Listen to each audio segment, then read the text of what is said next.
വന്നിരിക്കുന്നു. അന്ന് എന്നെ കാറിൽ ഇവിടെ കൊണ്ടുവന്ന് ആക്കിയെന്ന് പറഞ്ഞില്ലേ, അയാള് രാമനാഥൻ. അയാളുടെ കാറാണെന്ന് തോന്നുന്നു. ആപത്തിൽ നിന്നെ രക്ഷിച്ച ആളാന്നല്ലേ പറഞ്ഞത്? അതൊക്കെ ശരിയാ. അന്ന് കാറിൽ ഇവിടെ കൊണ്ടുവന്ന് ഇറക്കിയതിന്റെ പേരിൽ ആളുകൾ എന്തൊക്കെയാ പറഞ്ഞുണ്ടാക്കിയതെന്ന് ഇത്ര വേഗം മറന്നു അമ്മ. വിളിച്ചിരുത്തി വർത്തമാനം പറഞ്ഞ ആ ലോഹിത്തി വീണ്ടും വരും. പിന്നെ ഈ ദേശത്ത് ജീവിക്കണ്ട. ഞാൻ രാമനാഥ്, കണ്ണോത്ത് രാമനാഥൻ. എന്താ വിളിക്കണ്ടെന്നറിയില്ല. എന്റെ കുട്ടിക്കാലത്ത് ഞാൻ ഇവിടെ വന്നിട്ടുണ്ട്, അച്ഛനോടൊത്ത്. കണ്ണോത്ത് വിഷ്ണുനാരായണൻ നമ്പൂതിരി എന്ന് കേട്ടിട്ടുണ്ടാവും. കവിയും വാഗ്മിയും പണ്ഡിതനും ഒക്കെ ആയിരുന്നു. അച്ഛനാണ്. പാഴ്ജന്മങ്ങളായ 3 മക്കൾക്ക് അഭിമാനിക്കാൻ പോകുന്ന പേരായിരുന്നു അത്. 3-ൽ ഇളയവനാണ് ഞാൻ. അയ്യോ, മനസ്സിലായില്ലായിരുന്നു. ഇങ്ങോട്ടിരുന്നാട്ടെ. മാധവേട്ടൻ മരിച്ചപ്പോ വരാൻ കഴിഞ്ഞില്ല. ഞാൻ മദ്രാശിയിലായിരുന്നു. അച്ഛന് മാധവേട്ടനെ വലിയ ഇഷ്ടമായിരുന്നു. ഇല്ലത്ത് എല്ലാ വർഷവും അച്ഛൻ്റെ പിറന്നാളിന് മാധവേട്ടൻ്റെ കഥകളി ഉണ്ടാവുമായിരുന്നു. അച്ഛൻ്റെ മടിയിലിരുന്ന ഞാൻ ആദ്യമായിട്ട് മാധവേട്ടൻ്റെ കഥകളി കാണുന്നത്. കുടിക്കാൻ എന്താണോ എടുക്കേണ്ടത്? ഒന്നും വേണ്ട. അത് പറഞ്ഞാ പറ്റില്ല. ആദ്യമായിട്ട് വരികയല്ലേ, ഇത്തിരി സംഭാരാവാ. അല്ല, വേണ്ടാഞ്ഞിട്ടാ. ഇവിടുത്തെ കുട്ടിയെ ഒന്ന് കാണാനാ ഞാൻ വന്നത്. അവളിവിടെ ഇല്ല, വെള്ളിച്ചന്റെ വീട്ടിൽ പോയിരിക്കുക. അതെയോ? ഒരു പ്രത്യേക സാഹചര്യത്തിലാ ഞാൻ ഉണ്ണിമായെ പരിചയപ്പെടാനിടയായത്. ഞാൻ കാരണം ആ കുട്ടിക്ക് ഒത്തിരി ചീത്തപ്പേരുണ്ടായിന്ന് കേട്ടു. എന്ത് പ്രായശ്ചിത്താ ഞാൻ ചെയ്യേണ്ടതെന്ന് പറഞ്ഞാൽ മതി. ഞാൻ നിമിത്തം മാധവേട്ടൻ്റെ മോൾക്കൊരു ദുഷ്പേരുണ്ടായാൽ മരിച്ചുപോയ എൻ്റെ അച്ഛൻ്റെ ആത്മാവ് പോലും എന്നോട് പൊറുക്കില്ല. പെണ്ണുങ്ങൾ മാത്രമുള്ള ഈ കുടുംബത്തിലേക്ക് കൂടെ കൂടെ വരുന്നത് ശരിയല്ലെന്നറിയാം. എന്തെങ്കിലും സഹായം ആവശ്യമായി വന്നാൽ ഒരാളെ അയക്കേ വേണ്ടൂ. ഒരു മോനെ പോലെ കരുതിയാൽ മതി. മോള് വരുമ്പോ പറയുക ഞാൻ വന്നിരുന്നു. എന്നാ വരട്ടെ. എന്താവശ്യം ഉണ്ടെങ്കിലും അറിയിക്കാൻ മടിക്കരുത്.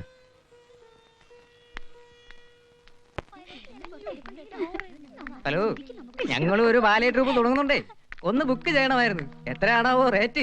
ചേച്ചിയില്ലെങ്കിലും കുഴപ്പമില്ല കേട്ടോ. അനിയത്തി ആയാലും മതി. ചേച്ചിക്ക് ഭയങ്കര തിരക്കല്ലേ.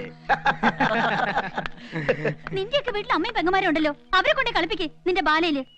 പീഡികത്തിനെയും വഴിവൊക്കെ നിരങ്ങി നടക്കണ നിന്റെയൊക്കെ പെങ്ങന്മാരാ ഗതിയില്ലാണ്ട് വല്ലവന്റെ കൂടെ ഒളിച്ചോടുന്നതും വേണ്ടതിന് ചെയ്യണതും. ഇനി വല്ല അനാവശ്യം പറഞ്ഞാല് അടിച്ച് നിന്റെ കണപ്പല് തെറിപ്പിക്കും, പറഞ്ഞേക്കാം. ഇവിടെ ആരുമില്ലേ?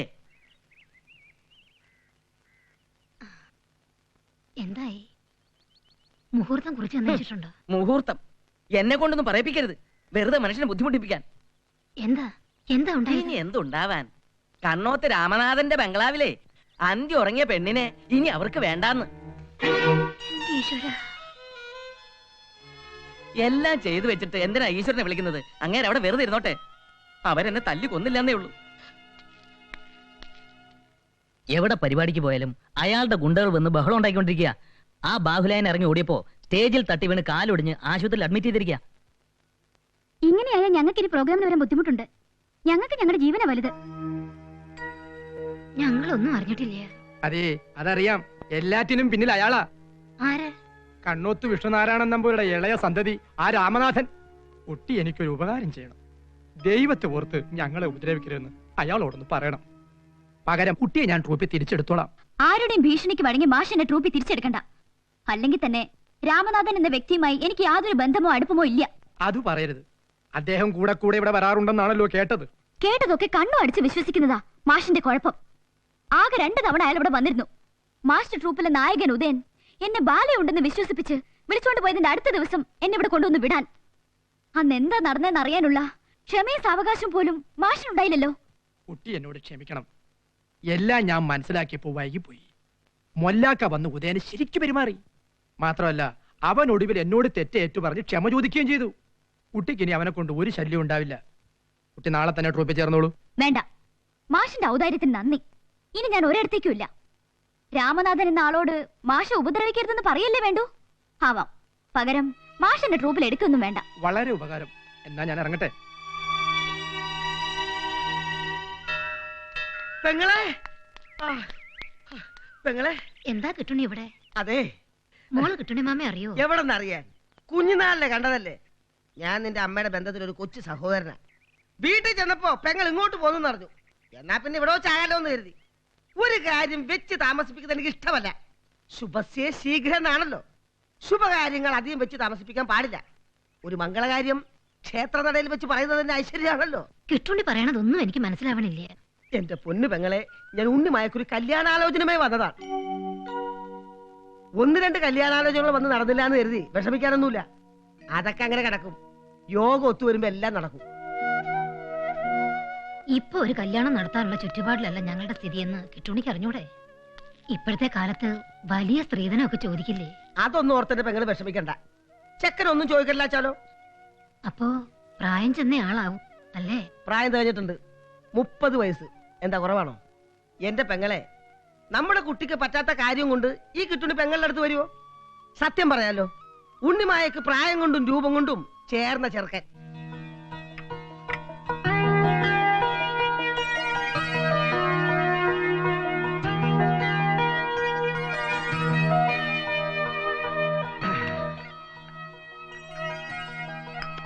വാസ്തവാ, ഇതാണ് കുട്ടി.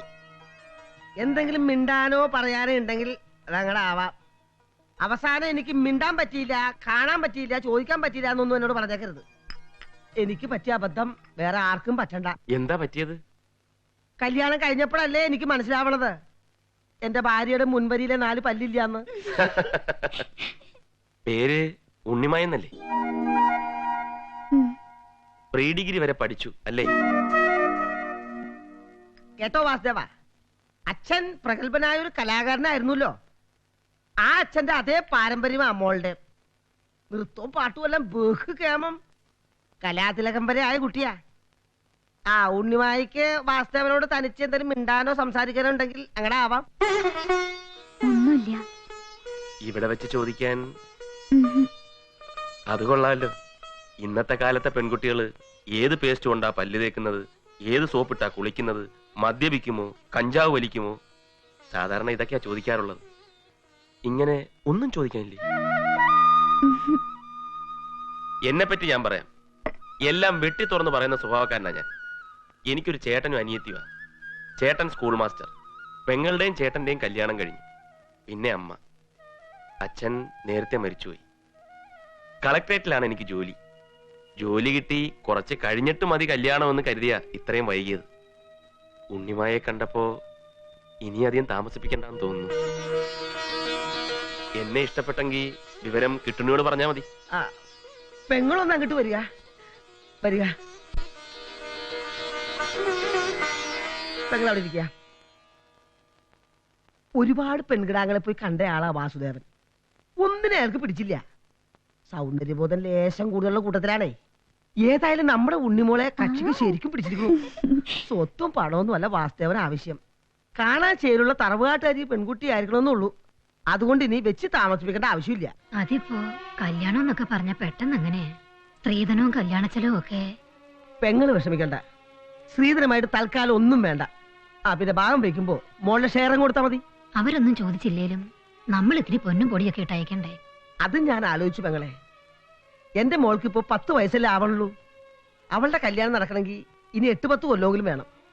അവളുടെ അമ്മ മരിക്കുമ്പോ ഉണ്ടായിരുന്ന 10-20 പവന്റെ ആഭരണം അവിടെ ഇരിപ്പുണ്ട്. അത് ഞാൻ തരാം. എന്റെ മോളുടെ കല്യാണം ആവുമ്പോ അതിന് തിരിച്ചു തന്നാ മതി. ഇതിന് ഞാൻ എങ്ങനെയാ നന്ദി പറയുന്ന കിട്ടുണ്ണി? ഇങ്ങനെയെങ്കിലും ഒരു സഹായം ചെയ്തില്ലെങ്കിൽ ഈ സ്വന്തവും ബന്ധം എന്നൊക്കെ പറയുന്നതിൽ എന്താ പെങ്ങളെ അർത്ഥം? ആ സ്വർണ്ണം അവിടെ ഇരിക്കുന്നത് കൊണ്ട് ഇരട്ടിക്കത്തൊന്നുമില്ലല്ലോ.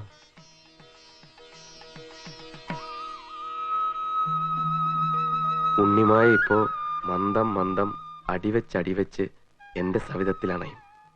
നമ്രശിരസ്കയായി വ്രീളാമുഖിയായി എന്റെ ചാരത്ത് വന്ന് നിൽക്കുമ്പോൾ ആദ്യം എന്താ ചോദിക്കേണ്ടത്? ഇന്ന് നമ്മുടെ ആദ്യ രാത്രിയാണ്. ഇതിനു മുമ്പ് വല്ല മുൻപരിചയവും ഉണ്ടോ എന്നൊരു തമാശ പൊട്ടിച്ചാലോ? അയ്യോ വേണ്ട, അതൊക്കെ ചീപ്പ്. അതിന്റെ കോമഡി മനസ്സിലായില്ലെങ്കിൽ ഫസ്റ്റ് നൈറ്റ് ആകെ കുളവായത് തന്നെ. വേണ്ട വേണ്ട വേണ്ട.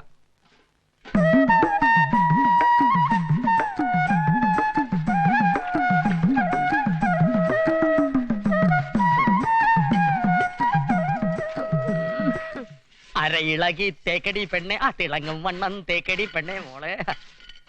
എന്താ വാസന്തി, നീ വാർപ്പ് ഇതുവരെ തേച്ച് കഴിയില്ലേ? ഒന്ന് ഇളകി ഇരുന്ന് തേച്ച് കഴിക്കള എന്റെ വാസന്തി. അരയിളകി തേക്കടി പെണ്ണെ തിളങ്ങും വണ്ണം തേക്കടി പെണ്ണെ.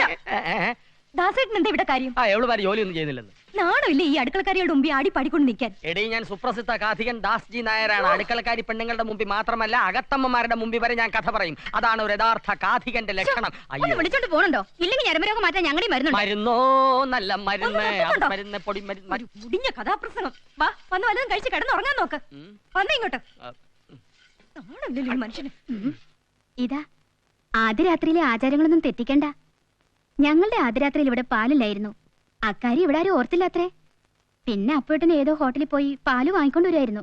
അതും പാലായിരുന്നില്ല, പാലും വെള്ളം.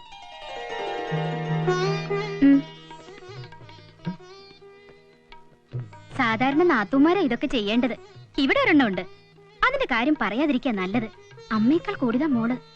രണ്ടിനും പ്രത്യേകിച്ച് കാരണം ഒന്നും വേണ്ട. ചെല്ലേ ഒന്ന് നിന്നേ. ഈ ചടങ്ങുകളൊക്കെ നടത്താനുള്ള അവകാശം നാത്തൂനായ എനിക്കാ. ഏട്ടത്തിയോട് ആര് പറഞ്ഞു? ഓഹോ, അതിന് നിന്നെ ഇവിടെ കണ്ടിട്ട് വേണ്ടേ? നീ എവിടെയായിരുന്നു? എന്റെ കല്യാണം കഴിഞ്ഞു വന്ന അന്ന് ഈ അവകാശം ഒന്നും കണ്ടില്ലല്ലോ. വഴക്കം വെക്കണമൊന്നും വേണ്ട, കുട്ടി പൊക്കോളൂ. നവവധു കയ്യിൽ പാലുമായി മണിയറയിലേക്ക് മന്ദം മന്ദം നടന്നു നീങ്ങി. അവളെ കണ്ട് വരൻ പാടി, കോപ്പയിൽ പാലുമായി വന്നോളെ എന്നെ അപ്പുവയ്ക്കല്ലേ നീ പെണ്ണാളെ. നന്നായില്ലല്ലേ? പാല് വേണ്ടായിരുന്നു, അല്ലേ? കൊളസ്ട്രോൾ ഉണ്ടാക്കുന്ന സാധനമാ. എന്നാലും ഇരുന്നോട്ടല്ലേ. ഫസ്റ്റ് നൈറ്റ് എന്ന് പറയുമ്പോ പാലിലാ തുടങ്ങേണ്ടത്.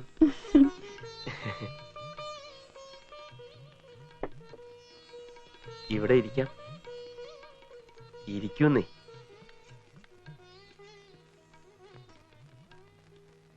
പത്ത് മണി കഴിഞ്ഞ് 30 മിനിറ്റ്. 10:30 ശുഭമുഹൂർത്തത്തിൽ നമ്മുടെ ആദ്യ രാത്രി ആരംഭിക്കുകയാണ്.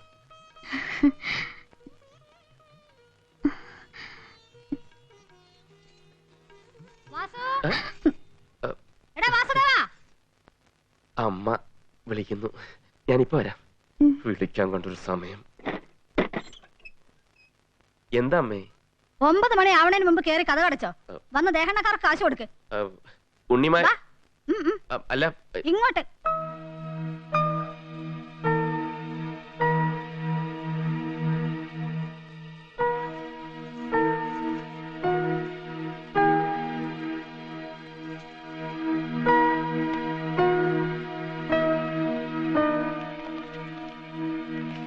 പന്തലുകാർക്കും ദേഹണക്കാർക്കും ഒക്കെ കാശ് കൊടുക്കണ്ടേ?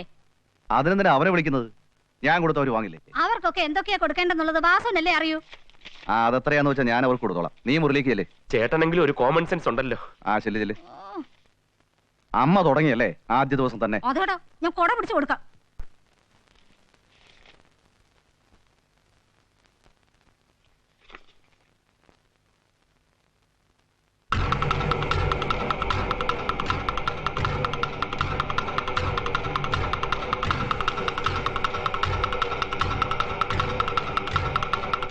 മുഷിഞ്ഞോ?